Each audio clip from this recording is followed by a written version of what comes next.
가끔 우리는 살을 빼고 싶은 게 아니라 그저 고요한 침묵을 원할 때가 있습니다.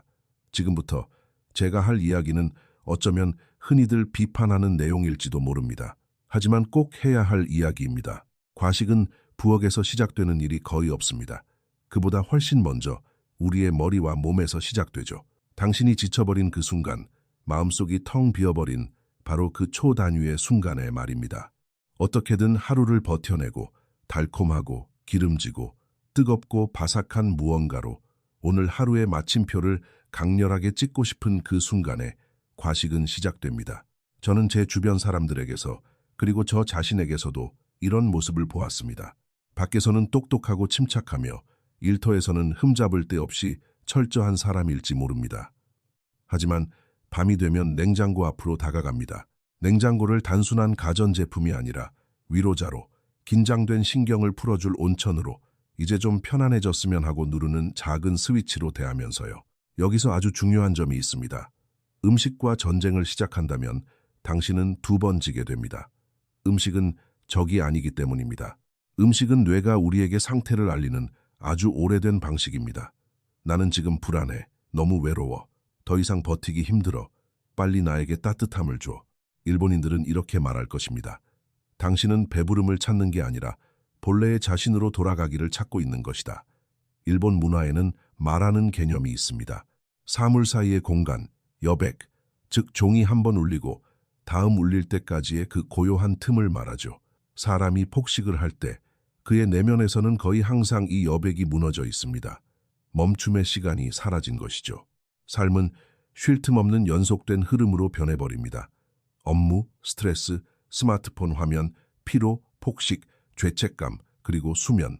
저는 이것을 틈이 없는 삶이라고 부릅니다. 그리고 과식은 인위적으로라도 그 틈을 만들어내어 짓누르는 압박감을 끊어내려는 시도입니다. 하지만 문제가 하나 있습니다. 음식이 주는 휴식은 아주 짧은 시간뿐이라는 겁니다. 곧이어 몸이 무거워지고 수치심이 밀려오며 위장이 아닌 신경계의 굶주림이 다시 찾아옵니다. 이것이 대부분의 다이어트가 실패하는 이유입니다. 다이어트는 진짜 원인인 신경의 고갈과 감정적 공허함을 치료하지 않은 채 그저 입을 통제하려고만 하기 때문입니다. 가장 위험한 착각은 나는 의지력이 부족해라고 생각하는 것입니다. 저는 당신이 이 말을 꼭 들었으면 합니다. 당신의 의지가 약한 게 아닙니다. 당신은 그저 뇌에 굳어진 연결고리를 가지고 있을 뿐입니다. 긴장하면 음식, 피곤하면 음식, 불안하면 음식, 공허하면 음식이라는 고리 말입니다. 이것은 숲속의 오솔길과 같습니다. 수백 번을 걸어 다녀서 이미 단단하게 다져진 길이죠. 뇌가 힘들 때 뇌는 생각하거나 고민하지 않고 무의식적으로 당신을 그 익숙한 길로 이끕니다. 여기서 일본식 접근법은 역설적으로 시작됩니다. 우리는 과식을 정면으로 금지하지 않습니다. 우리는 내면의 악마를 죽이는 것이 아니라 그 다져진 오솔길을 없애는 것입니다. 저는 이 접근법을 차가운 손의 방법이라고 부르겠습니다. 왜냐하면 이것은 감정적으로 흥분하지 않고 차분하고 작은 행동들로 무의식적인 습관을 깨뜨리는 방법이기 때문입니다. 폭식은 배고픔이 아닙니다. 그것은 입고 있던 무거운 긴장의 갑옷을 벗어던지는 행위입니다. 한 장면을 상상해 볼까요? 늦은 밤, 부엌의 조명은 너무 밝고 침묵은 너무나도 크게 귓가를 울립니다. 냉장고 문을 열면 그 안에는 마치 약속이라도 있는 것 같습니다.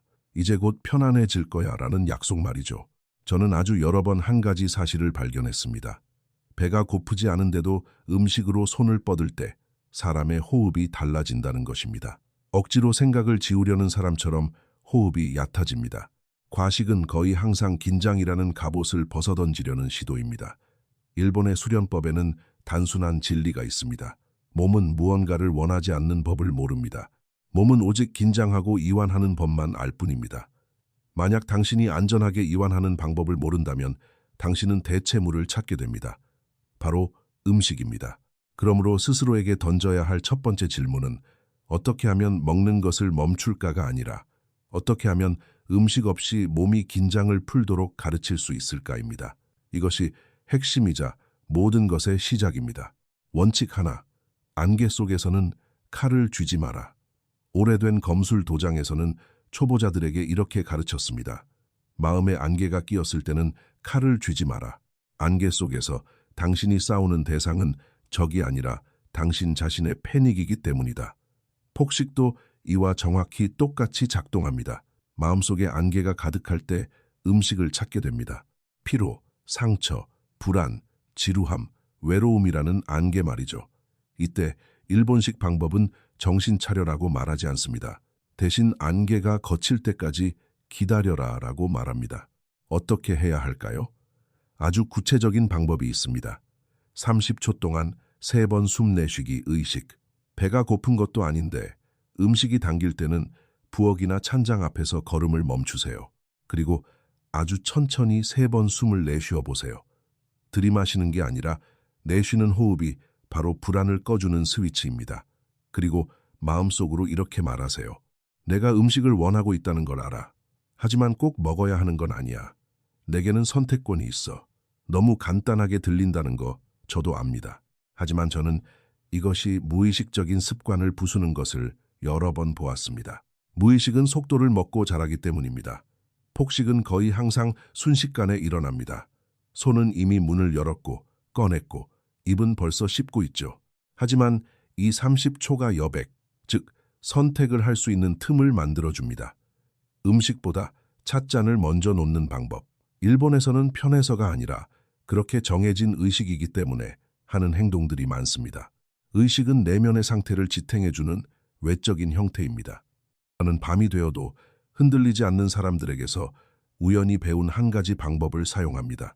어떤 음식을 먹기 전이든 무조건 찻잔을 먼저 놓는 것입니다. 차든 물이든 상관없습니다. 음료가 무엇인지가 중요한 게 아니니까요. 중요한 것은 당신의 몸이 첫 번째로 하는 행동이 음식 먹기가 되지 않도록 만드는 데 있습니다.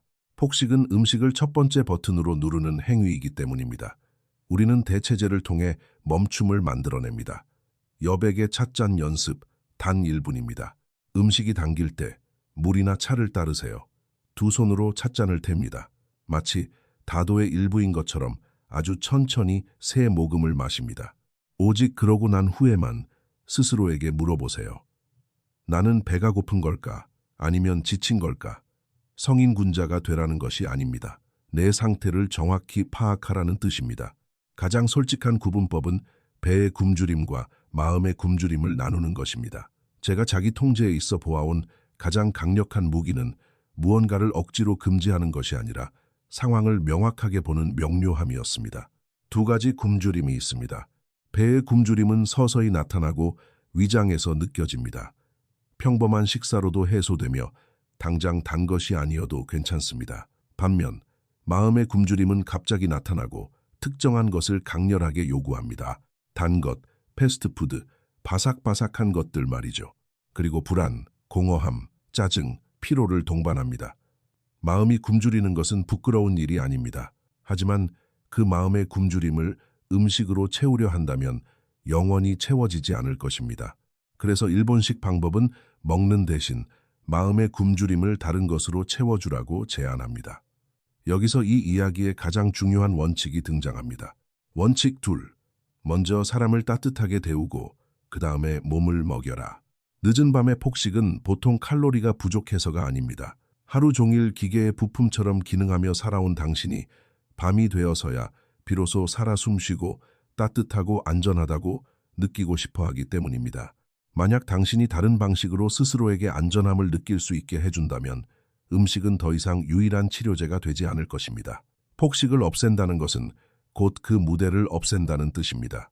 폭식이 무조건 승리하는 완벽한 무대가 있습니다. 당신은 혼자이고 피곤하며 스마트폰을 보고 있고 집에 있습니다. 부엌은 가깝고 조명은 환하며 쉴 틈은 없습니다. 그래서 조금 거칠지만 솔직하게 말씀드리겠습니다. 음식과 싸우려 하지 말고 무대의 배경을 바꾸세요.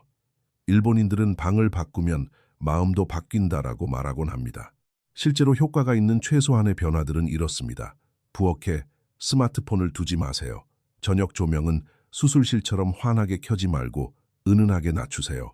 음식을 포장지째로 먹지 말고 반드시 접시에 덜어 드세요. 포장지째 먹는 것은 자동 주행 모드와 같습니다. 위험한 음식들은 눈에 띄지 않는 곳에 두세요. 이건 자기 기만이 아니라 환경을 영리하게 통제하는 것입니다. 사무라이는 자신의 기분이나 상태에 의존하지 않고 미리 전장을 유리하게 준비합니다. 보통 사람들이 가장 많이 무너지는 그 지점에서 이야기를 이어가 보겠습니다. 당신이 멈추고 찻잔에 물을 따르고 새 모금을 마셨는데도 불구하고 마음속에서 이런 소리가 올라옵니다. 아, 그냥 먹자. 조금만 먹으면 되잖아. 오늘 하루는 괜찮아. 여기서 일본인들이 일상생활 속에서 체득하고 있는 한 가지를 이해하는 것이 중요합니다. 식욕은 나에게 내리는 명령이 아니라 날씨와 같다는 것입니다. 날씨는 왔다가 다시 지나갑니다. 하지만 매번 비바람이 내 삶을 지배하는 것처럼 집을 짓고 부순다면 당신은 영원히 날씨에 휘둘리게 될 것입니다. 저는 이것을 바람 속에서 사는 법 배우기라고 부릅니다. 원칙 셋, 파도를 건드리지 말고 그냥 지나가게 두어라. 선불교에는 단순한 논리가 있습니다. 생각을 쫓아내려 하면 할수록 생각은 더 지독하게 달라붙습니다. 음식도 마찬가지입니다. 당신이 안 되라고 말하면 뇌는 이렇게 반응합니다. 그건 엄청 중요한 거구나. 엄청 달콤한 거구나. 당장 먹어야겠다. 그렇기에 일본식 방법은 다르게 접근합니다. 우리는 식욕을 금지하는 것이 아니라 식욕을 있는 그대로 겪어내는 것입니다. 이것은 그저 듣기 좋은 말이 아니라 아주 구체적인 기술입니다. 90초 파도 타기 기술. 식욕이 파도처럼 덮쳐올 때 쓰는 방법입니다. 부엌에 서 있지 말고 자리에 앉으세요. 앉는다는 행동 자체가 익숙한 시나리오를 깨버립니다. 손바닥을 배 위에 올리세요. 네, 바로 그렇게요. 소리 내어 말하거나 속으로 되뇌세요. 90초의 파도, 그리고 이렇게 호흡합니다. 숨을 들이마시는 건 평소처럼 하되 내쉬는 숨은 훨씬 길게 하세요. 머릿속의 이야기들에 귀 기울이지 말고 몸의 감각만을 관찰하세요. 왜 하필 90초일까요? 폭식의 충동이 최고조에 달했을 때 어떤 행동으로 밥을 주지 않으면 그 충동은 근육 경련처럼 급격하고 빠르게 지나가 버리기 때문입니다. 90초 후에 식욕이 영원히 사라질 거라고 장담하진 않겠습니다. 하지만 다른 하나는 약속할 수 있습니다. 90초가 지나면 당신은 더 이상 패닉 상태가 아닐 것이며 스스로 선택할 수 있는 사람이 되어 있을 겁니다. 여기서부터가 진정한 성장의 시작입니다. 욕망과 싸워 이기는 것이 아니라 당신 자신이 그 욕망보다 더 큰 그릇이 되는 것입니다.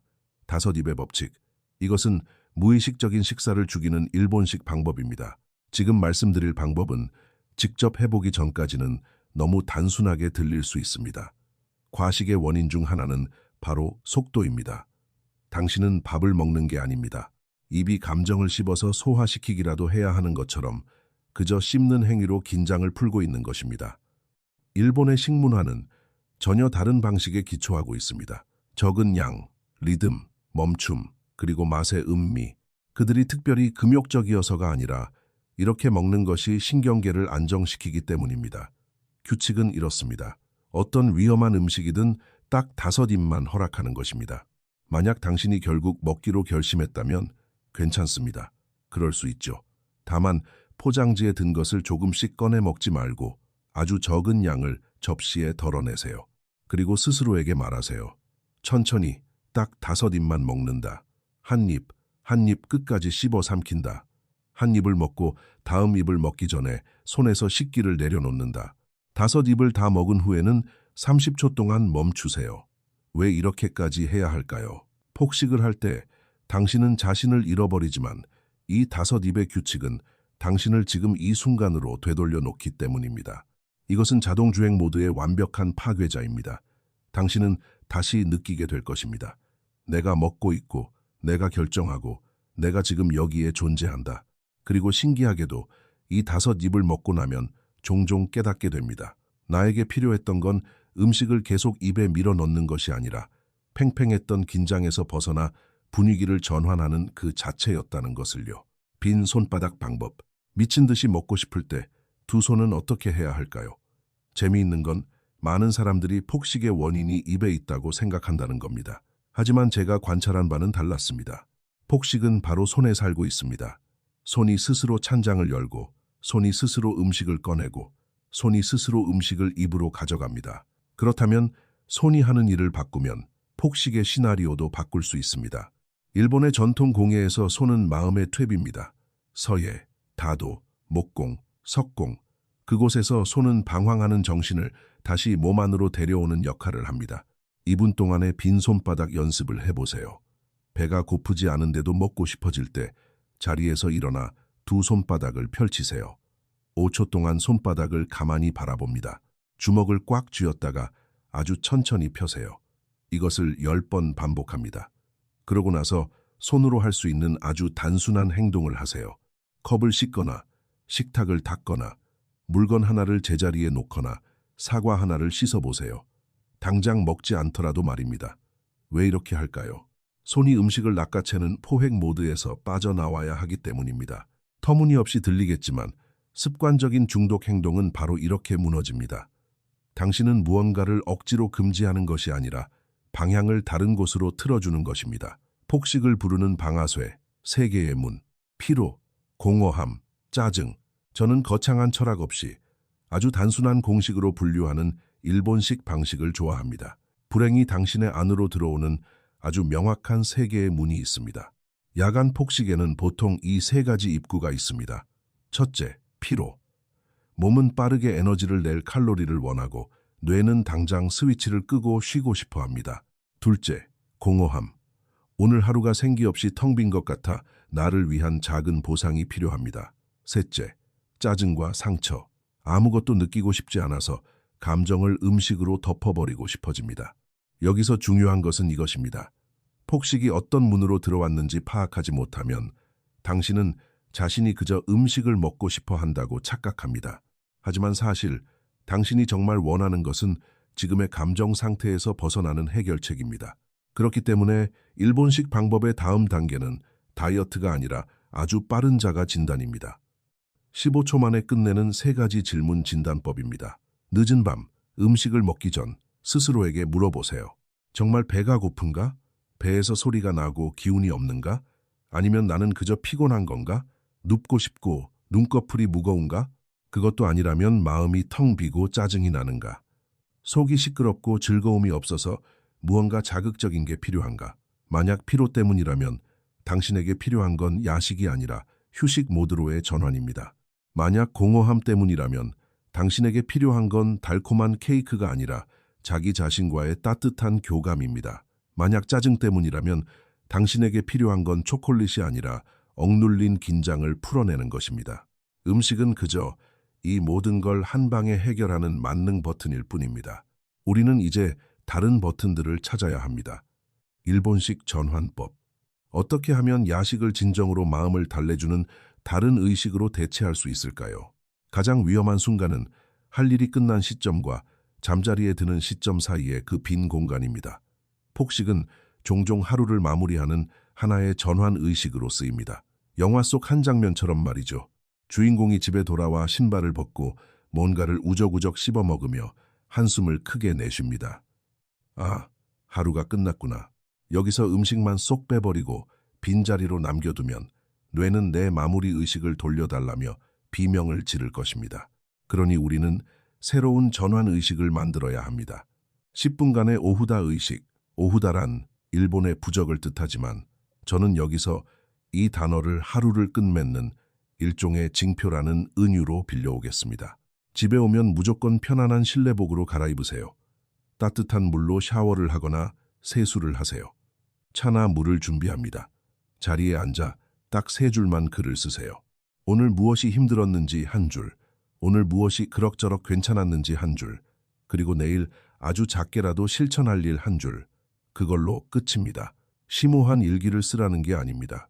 하루의 문을 확실히 닫으라는 뜻입니다. 저는 사람들이 이 의식을 마친 후 단 것에 대한 갈망이 눈에 띄게 줄어드는 것을 보았습니다. 왜냐하면 뇌가 마침내 하루가 끝났다. 나는 안전하다. 이제 푹 쉬어도 된다라는 확실한 신호를 받았기 때문입니다. 그런데도 식욕이 미친 듯이 솟구친다면 어떻게 해야 할까요? 벽 대신 다리를 놓으세요. 자기 합리화를 막기 위해 지금 아주 중요한 이야기를 하겠습니다. 가끔 식욕이 통제 불능으로 강한 이유는 당신이 정말로 스스로를 갉아먹으며 살고 있기 때문입니다. 수면 부족, 끔찍한 스트레스, 의미 없이 반복되는 일상, 지독한 외로움, 끊임없이 널뛰는 불안정한 신경들. 이런 상태에서 강철 같은 의지를 발휘하려 애쓰는 것은 아무 의미가 없습니다. 일본에는 이런 원칙이 있습니다. 다리가 필요한 곳에 벽을 세우지 마라. 다리란 자신의 나약함을 부끄러워하지 않고 그 약점까지 고려해 세운 현실적인 계획을 뜻합니다. 밤마다 식욕에 자주 무너진다면 저녁에 무조건 안 먹겠다고 벽을 세우는 대신 다리를 놓아주세요. 미리 안전한 음식 한 가지를 계획하는 겁니다.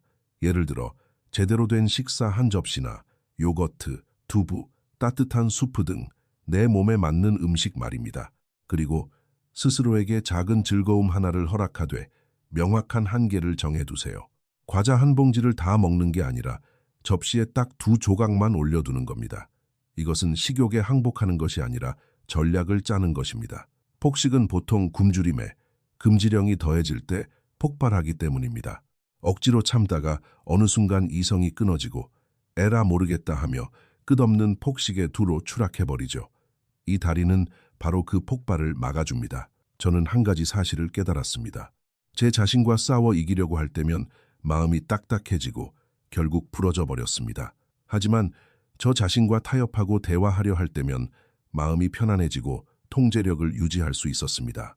폭식은 자기 혐오로 없앨 수 없습니다.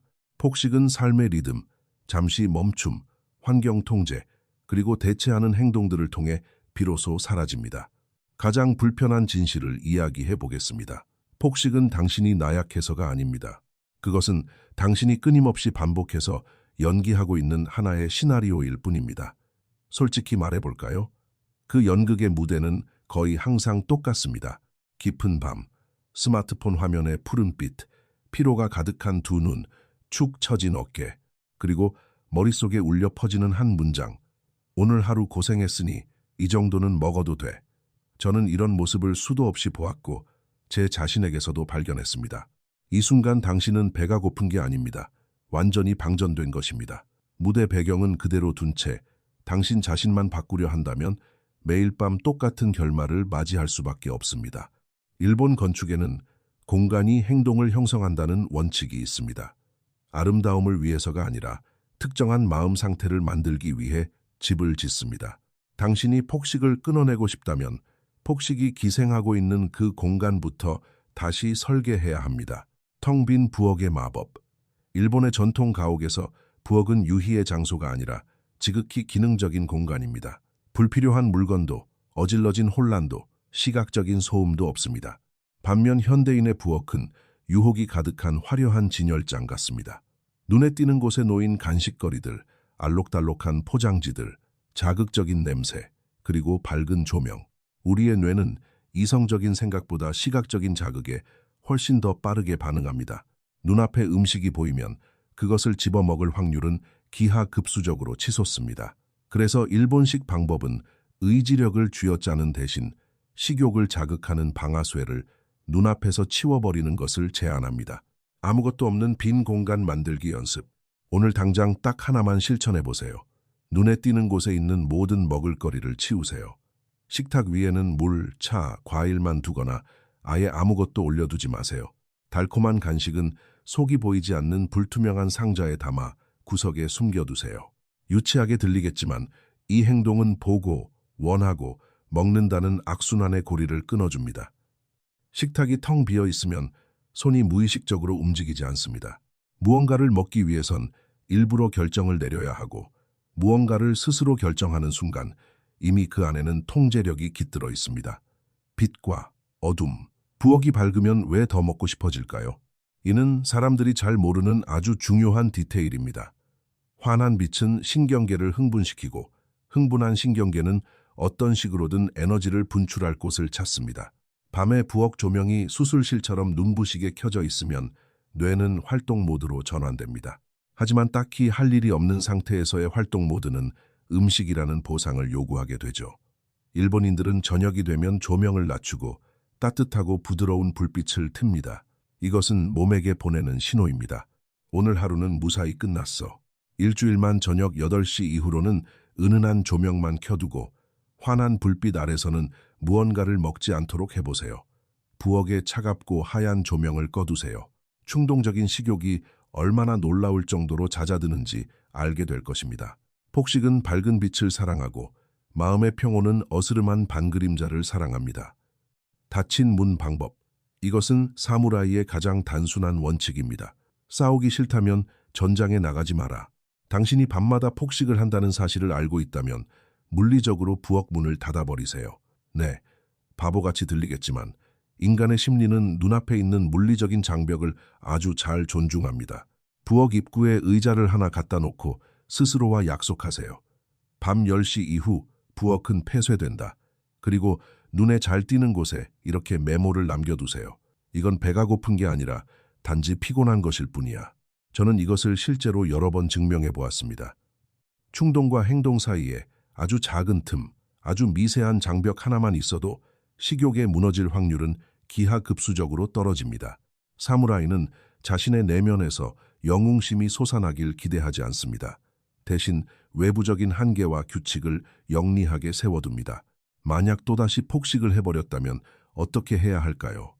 한 번 맞았다고 해서 모든 전쟁에서 패배한 것처럼 굴지 마세요.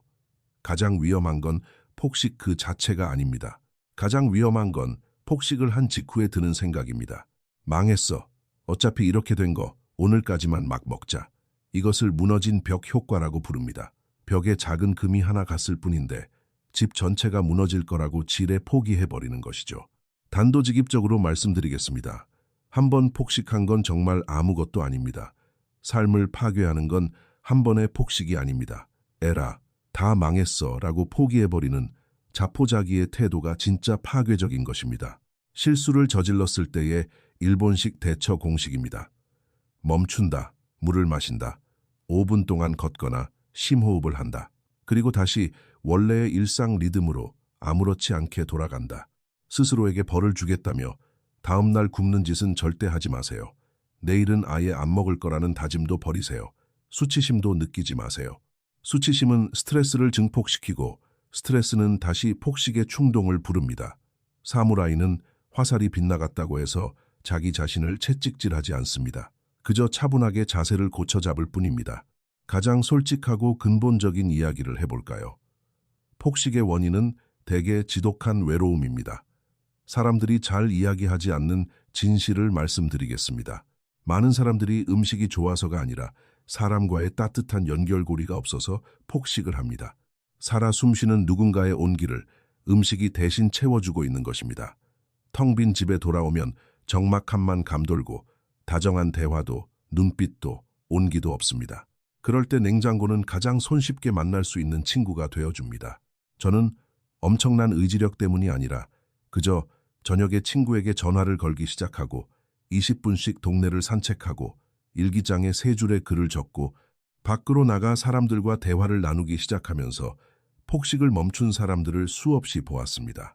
음식은 텅 빈 공백을 채워줍니다. 만약 당신이 그 공백을 진짜 살아있는 행동과 교감으로 채운다면 음식에 대한 집착은 자연스럽게 사라집니다. 조금 뼈아프지만 이것이 가장 솔직한 진실입니다.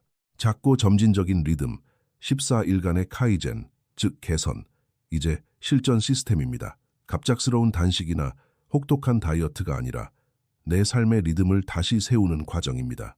첫 3일 동안은 먹는 것을 억지로 금지하지 마세요. 대신 먹기 전에 3번 심호흡하는 의식을 도입하세요. 음식보다 찻잔을 먼저 놓는 여백의 찻잔을 실천하세요. 눈에 띄는 곳에서 모든 음식을 치워버리세요.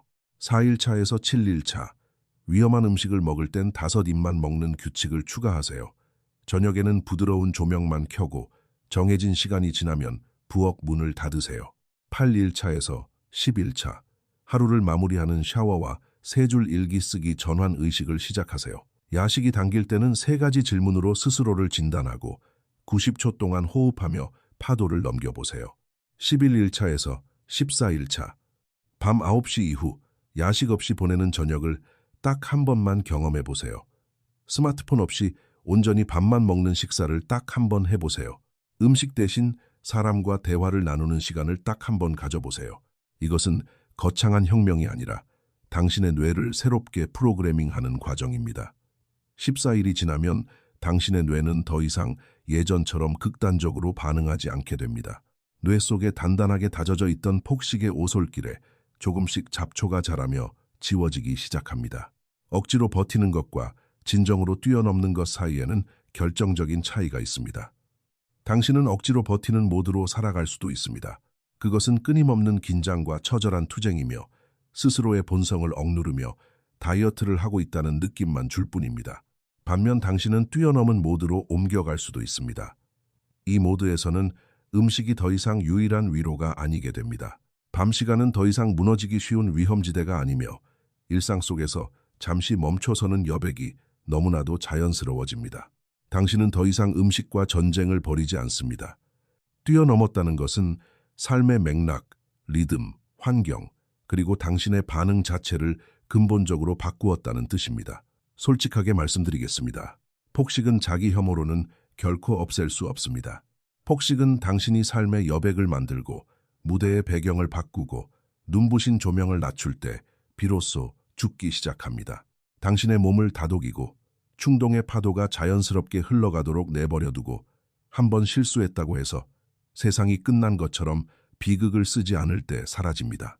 그리고 마침내 음식을 마취제처럼 필요로 하지 않게 될 때 폭식은 완전히 숨을 거둡니다. 어느 날 밤 당신은 문득 깨닫게 될 것입니다. 당신이 부엌으로 가지 않은 이유가 억지로 참아서가 아니라 그저 정말로 먹고 싶지 않아서라는 사실을 말이죠. 그것이야말로 가장 고요하고 아름다운 승리의 순간입니다. 요란하거나 영웅적인 승리가 아닙니다. 더 이상 어둠 속에서 허공에 칼을 휘두르지 않는 사무라이의 발걸음처럼 그저 평온하고 단단한 승리일 것입니다. 선택된 길 채널을 구독해 주시고 댓글로 여러분의 생각도 남겨주세요.